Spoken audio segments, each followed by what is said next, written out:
Dans le prochain épisode de Un si grand soleil.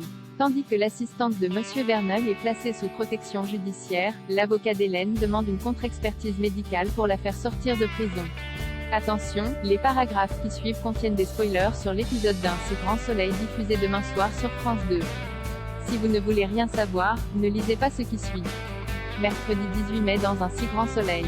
L'affaire Verneuil préoccupe Florent alors que Carole Martinez est terrifiée après avoir manqué de se faire tuer par balle 2 soirs plus tôt. La juge Alphand propose à son avocat, Maître Cabestan, de la faire placer sous protection judiciaire, car cette attaque pourrait avoir un lien avec son témoignage concernant l'enveloppe de billets qu'elle dit avoir découvert dans le bureau de son patron. Pendant ce temps, Philippe Verneuil, placé en détention provisoire, fait la connaissance de son codétenu, qui s'avère être Moreau, un ancien narcotrafiquant. Ravi d'être en cellule avec un homme d'affaires, il estime pouvoir se faire de l'argent grâce à lui.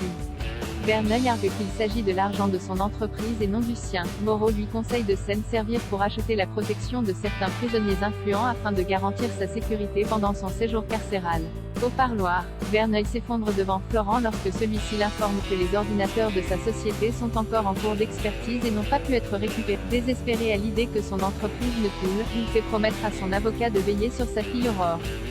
De retour au bureau, Florent croise Johanna et Margot, affairées à préparer le cocktail d'entreprise pour les 1 an du cabinet. Mais leur collègue n'a pas le cœur à la fête. Il explique à Johanna se faire du souci pour Verneuil, qui est l'une de ses tout premiers clients et dont il a vu la fille grandir. Elle redoute que sa vie ne soit brisée à cause d'une personne qui l'accuse de ce trafic de drogue et ne supporte pas cette situation. Le Barbe plaider l'irresponsabilité pour Hélène cesse le grand jour pour Claire qui reprend officiellement son poste d'infirmière à l'hôpital. David et Yasmine l'accueillent avec enthousiasme, ravis de la voir de retour parmi eux. Tandis que Claire pose ses affaires dans son casier, elle remarque que celui à côté du sien porte toujours une étiquette avec le nom d'Hélène. Yasmine s'en aperçoit et l'arrache sèchement. Pendant ce temps, Maître Levard, qui a eu confirmation par un spécialiste que le médicament contre l'hypertension que prenait Hélène pouvait avoir des effets secondaires, se rend dans le bureau de la juge Alphand et contacte le commandant Baker afin de l'informer de leur intention d'explorer la piste de l'irresponsabilité pénale pour sa cliente.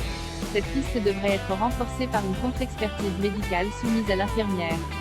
Baker en informe ensuite Janet au cours du déjeuner, et la médecin désespère de n'avoir remarqué aucun des symptômes de l'infirmière qui aurait pu lui mettre la puce à l'oreille, et lui permettre de l'arrêter à temps. Baker tente de la rassurer. Seuls les résultats de la contre-expertise pourront le prouver, et cela peut prendre du temps.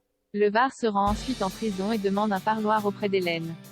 Il informe sa cliente qu'elle va bientôt pouvoir sortir afin d'être hospitalisée dans le cadre d'un nouvel examen psychologique qui pourrait prouver qu'elle n'était pas responsable de ses actes envers Claire. À ces mots, Hélène s'emporte, elle refuse d'être conduite à l'hôpital, et accuse Levard d'être de mèche avec Florent pour l'empêcher de revoir Claire. De son côté, Claire apprend par le biais d'Alain que l'avocat d'Hélène tente de faire passer son comportement pour de l'irresponsabilité en lien avec son traitement. Désemparée car ce type d'effet secondaire est extrêmement rare, elle soupçonne une tactique de son avocat pour la faire sortir de prison.